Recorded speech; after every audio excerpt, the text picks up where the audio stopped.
is it? All right, Kristen, where would you like to go? I'll do the same. Under sick, please. All right, the show is called Chain Reaction, and its host, Mike Catherwood, who you just saw, is joining us live from Los Angeles this morning with more on this exciting show, which originally debuted in the 1980s. It's back now. I've seen it.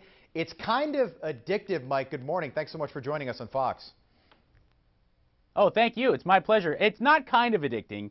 It is the single most addicting game show on television, and I stand behind that. It literally is. Now, I'm a little dyslexic, but the show is challenging because you see the two words, and they literally have nothing to do with each other. So take us through how it actually works.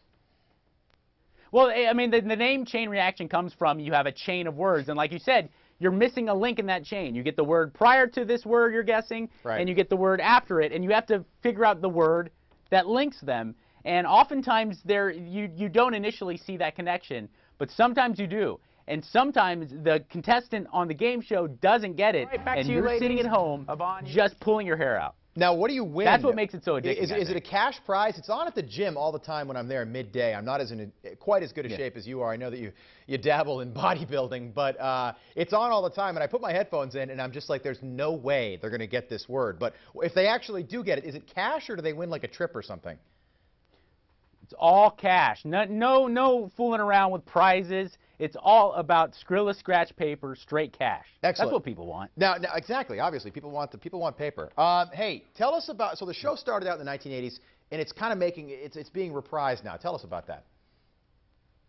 Well, yeah, definitely. It started in the 80s, which is awesome because they didn't really mess with the format at all. And so many game shows nowadays, they have to be new and creative and different, and they have like a special twist on it. Chain Reaction is very much a classic game show. Everyone's there just to have fun. There's no frills. There's nothing too heady. It's just a straightforward word association game, and I love it. I mean, I'm just so proud, to be able to have anything that I'm involved in where I can tell my grandmother to tune in and see it, and not have to be worried at all that there's anything too graphic or anything too adult, or that I would say something that might potentially embarrass her. Yeah. It's perfect for all demos, you know? I think you actually raise a good point there. I think especially in prime time and during the day, this is a wonderful show to DVR, and really the whole family can enjoy it, from kids all the way through, like you said, somebody like your grandmother. Mike, while I've got you for a moment here, you know, this is interesting. I was first introduced to you when you did some hosting on Live with Regis and Kelly in New York, and I think it's interesting. You have, like so many of us, you've got some adversity in your past, some substance abuse stuff that you had, and believe me, I'm not trying to put you on blast here, but I think your story is so fascinating because oftentimes we see somebody fall down and not get back up. You fell down and then you went on to success, and tell us just a little bit about how you kind of overcame that adversity and sort of became who you are right now, especially, by the way, in the business that we're in, which is so difficult. Once you get knocked down, it's so difficult to get back up, especially when you're in the public.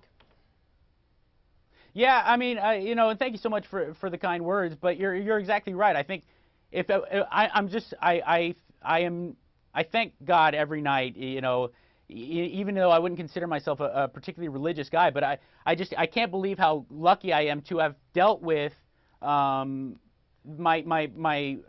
problems with addiction and alcoholism at such a young age, because I can't imagine trying to also weather the storm of what is can be a very challenging industry as far as, you know, dealing with rejection and dealing with, you know, ridicule, which is something that most people don't have to necessarily deal with in the workplace. I'm glad that I was able to kind of deal with something like addiction earlier on, because it definitely prepared me for having to be a little bit more self-aware, which has been invaluable to you know, kind of continuing going when you get knocked down, which is something, like you said, we all deal with in trying to make it in the media. And did you have a lot of doors slammed in your face when you were trying to, you know, initially get into the business? Yeah, a lot. And, you know, getting into radio, I didn't. I had the Kevin and Bean show in Los Angeles, and both Kevin and Bean were just so amazing and bending over backwards to giving me a shot to make it. But when I tried to make a transition into television, yeah, it was really brutal, and I can't even imagine how much worse it can get for other people. But you know, not to sound sanctimonious, but that kind of stuff, it paled in comparison to to trying to deal with something like, you know, the disease of addiction. That's an excellent point. Mike, we appreciate your time. The show is Chain Reaction on GSN. That is Mike Catherwood. He's a great follow, at Mike Catherwood on Twitter. Mike, we'll see you at church down in Santa Monica. We appreciate your time this morning. Yeah, thank you. I really appreciate it. You got it, Mike. Thank you.